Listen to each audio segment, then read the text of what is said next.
আজকের ভিডিওতে গার্বারের শেপ কীভাবে ঠিক করবেন সেই প্রসেসটা নিয়ে চলে এসেছি। আমরা অনেকেই জানি যখন আমরা গ্রেডিং করি, গ্রেডিং করার সময় কিন্তু কিছু না কিছু প্রবলেম আমাদের আরমুলে সে হ্যামে বিভিন্ন জায়গায় যে শেপগুলো আমরা দিই সেই শেপে কিন্তু অনেক সময় সমস্যা হয়ে যায়।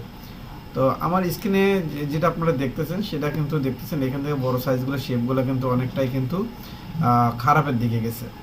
তো আপনারা চাইলে এটা আপনারা অনায়াসেই এই গার্বার সফটওয়্যারের মাধ্যমে কিন্তু ঠিক করতে পারেন। তো ঠিক করার অনেক ধরনের উপায় রয়েছে এখানে। আপনি যদি গ্রেডিং একটু কম বেশি করে দিয়ে দেন তাহলে কিন্তু ঠিক হয়ে যাবে এখানে। হ্যাঁ, তো এখানে যে মান দেখতেছেন এই মানটা যদি একটু কম বেশি করে দেন তাতেও কিন্তু এটা আপনার গ্রেডিং কিন্তু ঠিক হয়ে যাবে। তো অনেক সময় দেখা গেল কি গ্রেডিং এইভাবে না ঠিক করে আমরা কিন্তু গ্রেডিংয়ের ভিতরে গিয়েই কোনো অপশন দিয়ে কিন্তু এই শেপগুলো কিন্তু ঠিকঠাক করতে পারি। সো ভিউয়ার্স, তো সেটাই দেখাবো আজকের এই ভিডিওতে। যদি আপনি আমার চ্যানেলে নতুন হয়ে থাকেন তাহলে অবশ্যই আমার চ্যানেলে সাবস্ক্রাইব করবেন এবং পাশে থাকা বেল আইকনটা অবশ্যই অন করে দেবেন। আর ভালো লাগলে আপনাদের বন্ধুদের সঙ্গে শেয়ার করতে পারেন ভিডিওগুলি, তারা যাতে শিখতে পারে। তো আমরা সরাসরি চলে যাব এখান থেকে গ্রেড অপশন থেকে দেখতেছেন ইডি ডেল্টাতে চলে আসবো। এখানে আসার পরে আমরা ঠিক এখান থেকে যে পয়েন্টে আমাদের সমস্যা হচ্ছে সেই পয়েন্টে আমরা একটা ক্লিক করে দেব। এরপরে রাইট বাটন ক্লিক এবং ওকেতে যদি দেই তাহলে কিন্তু এইরকম অপশন এখানে চলে আসবে। এখান থেকে যদি আমরা যে সাইজগুলো সমস্যা আছে সবগুলো যদি এইভাবে করি তাহলে কিন্তু সবগুলো কিন্তু একসঙ্গে কিন্তু উঠতেছে। দেখেন, আমরা যদি একটু উঠিয়ে দিই তাহলে কিন্তু শেপটা কিন্তু মোটামুটি একটা ঠিক হয়ে যাবে। এখন প্রশ্ন হলো, আপনি যদি একটা সাইজ ঠিক করেন সেক্ষেত্রে আপনি কীভাবে এই কাজটা করবেন? তো একটা সাইজ ঠিক করার জন্য অবশ্যই আপনাকে আবার সেই গ্রেডে আসতে হবে। গ্রেডে আসার পরে দেখতেছেন এই যে সাইডে ডান সাইডে দেখতেছেন মেনটেনেন্স গ্রাউথ নামে একটি অপশন দেখতেছেন এখানে। তো এখানে যদি আমরা টিকমার্কটা উঠিয়ে দিই তাহলে কিন্তু এখান থেকে যেই সাইজটাকে আমরা একটু নাড়াচাড়া করতে চাচ্ছি সেই সাইজটাই কিন্তু ঠিক নাড়াচাড়া করবে, যেমনটি আপনি আমার মাউসে দেখতেছেন। ঠিক এইভাবে আপনারা প্রত্যেকটা সাইজে কিন্তু এরকম করে শেপগুলো কিন্তু ঠিক রাখতে পারবেন আপনার মেজারমেন্ট ঠিক রেখে।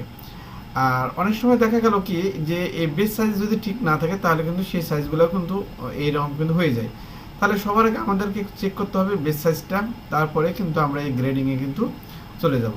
তবে যেখানেই শেপ ঠিক করেন না কেন সবার আগে দেখবেন আপনাদের মেজারমেন্ট যেটা রয়েছে সেই মেজারমেন্টটা আপনার ঠিক আছে কিনা, তাহলে কিন্তু দেখবেন যে কোনো শেপ আপনি অনায়াসে ঠিক করতে পারবেন। এখন আমার এটা হচ্ছে 17.2, অনেক সুন্দর একটি সফটওয়্যার এবং অনেক সুন্দর একটি ভার্সন দেখতেছেন। এখানে গার্বারের অন্যান্য ভার্সনগুলোতে কিন্তু এখানে কালার ছিল না। এখন এখানে কোন কালার কোনটা সেই কালারের সঙ্গে কিন্তু এটা ম্যাচ করতেছে। যেমন ধরেন এখানে 21 সাইজ রয়েছে, এই 21 সাইজ হচ্ছে এইটা। এখন যদি আপনি যদি অন্য কোনো কালার নিতে চান, ধরেন আমি রেড কালারটা নিচ্ছি 19 সাইজ, 19.5 সাইজ, সেইটা কিন্তু এই যে নড়তেছে। তো এটা কিন্তু হচ্ছে আপডেট সফটওয়্যারে চলে এসেছে।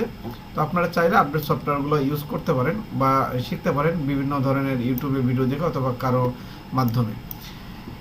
আচ্ছা, এখানে আরেকটি অপশন রয়েছে। এখন প্রশ্ন হলো, আমরা সবগুলো সাইজ যখন একত্রিত করে নিয়ে এই সাইজগুলো আমরা গ্রেডিং করলাম। অনেক সময় দেখা গেল কি আমরা একটা সাইজ অথবা দুইটা সাইজ নিয়ে আমরা এখান থেকে কাজ করব। এটা করার জন্য অবশ্যই আপনাকে এডিট ডেল্টাতে আসতে হবে। আসার পরে ঠিক যে পয়েন্টটাতে সমস্যা সেই পয়েন্টে এইভাবে ক্লিক করবেন। রাইট বাটন ক্লিক করার পরে ওকেতে ক্লিক করবেন। করার পরে যদি এখানে দেখেন তাহলে এখানে দেখতেছেন সাইজ নামে একটা অপশন রয়েছে, এই সাইজে একটা ক্লিক করবেন। ক্লিক করার পরে এখানে অনেকগুলো সাইজ, আপনাদের যে সাইজগুলোর সমস্যা সেই সাইজগুলো আপনারা সম্পূর্ণ আলাদা করতে পারেন।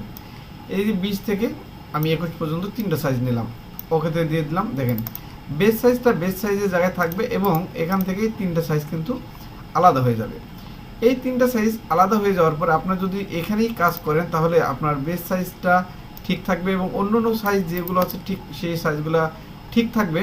বা আপনি যেই সাইজটাকে শুধু ঠিক করতে চাচ্ছেন সেই সাইজটাই শুধু ঠিক হয়ে যাবে। তাহলে অনেকগুলো সাইজ থাকলে আপনাদেরকে এই সাইজগুলো যদি আলাদা করেন তাহলে আপনার বুঝতে সুবিধা হবে যে আমি এই 2-3টা সাইজ নিয়ে কাজ করতেছি। এখন আবার যদি আগের জায়গায় আপনি ফিরে যেতে চান তাহলে অবশ্যই আপনাকে আবার সেই এডিট ডেল্টাতে আসতে হবে। আসার পরে যে কোনো জায়গায় গ্রেড পয়েন্টে ধরে রাইট বাটন ক্লিক ওকেতে ক্লিক করতে হবে। আসার পরে দেখতেছেন শো অ্যাক্টিভ সাইজ, এখানে যদি ক্লিক করি তাহলে দেখবেন সবগুলো সাইজ আবার চলে আসবে। তো এইভাবে গ্রেডিং করার পরে আপনারা বিভিন্ন ধরনের যে শেপের যে কাজগুলো আছে সেই কাজগুলো আপনারা অনায়াসেই করতে পারবেন এই এডিট ডেল্টা দিয়ে।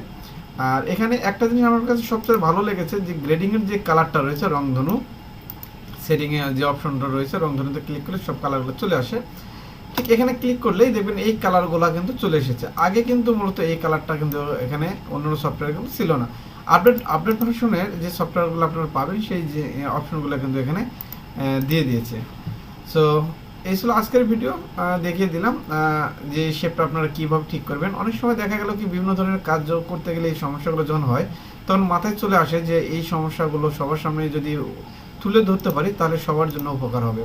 তো সেই থেকে মূলত এই ভিডিওগুলো করা এবং সবার যাতে উপকার হয় সেই থেকে চ্যানেলটি খোলা। তবে অবশ্যই ভিডিওটি না টেনে শেষ পর্যন্ত দেখবেন, তাহলে মনে হয় অনেক কিছু জানতে পারবেন এবং শিখতে পারবেন। খোদা হাফেজ, ভালো থাকবেন।